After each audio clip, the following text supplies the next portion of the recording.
1990, Iraq invaded Kuwait, triggering the Gulf crisis that shocked the world.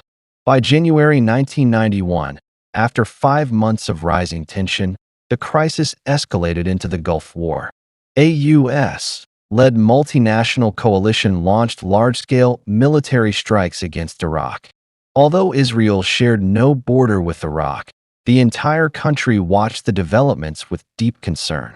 From the very beginning of the crisis, Saddam Hussein repeatedly linked the Gulf conflict to the Palestinian issue, insisting the two should be solved together.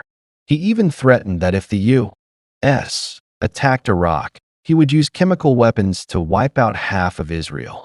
When the war began, Iraq acted on its threat. Between January 18th and February 25th, Israel was hit by 37 Soviet-made Scud missiles, targeting densely populated areas such as Tel Aviv and Haifa. Despite Israel's interception efforts, the attacks killed 2 people, injured nearly 300, and destroyed hundreds of civilian buildings. Yet under strong U.S. pressure, Israel chose an unusual path of restraint. Its leaders understood that if Israel retaliated, several Arab states participating in the coalition might withdraw, undermining the U.S. strategy against Iraq. Temple Mount incident and shifting international attitudes.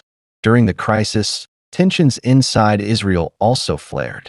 In October 1990, a large-scale clash erupted in Jerusalem between Jewish worshippers and Arab Muslims over prayer rights at the Temple Mount.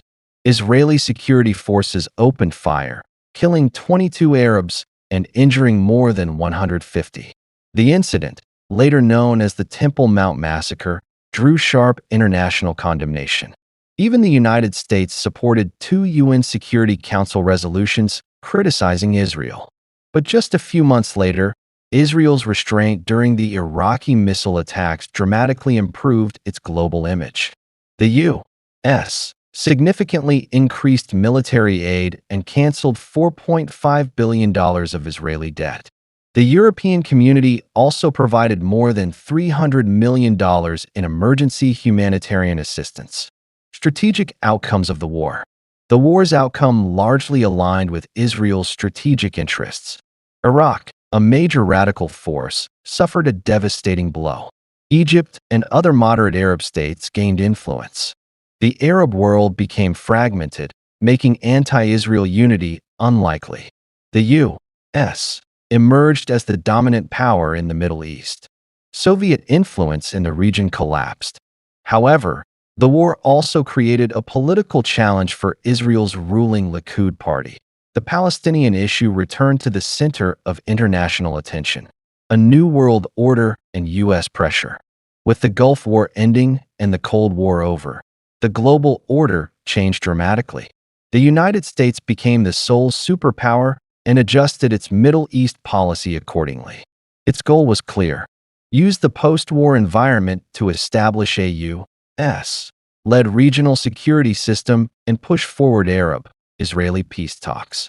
Arab states, weakened by the loss of Soviet backing and divided by the Gulf War, were more willing to accept American mediation. As early as the 1982 Fez Plan, Arab countries had already implied recognition of Israel's right to exist. But Israel's Likud government was reluctant. It opposed linking the Gulf crisis with the Palestinian issue.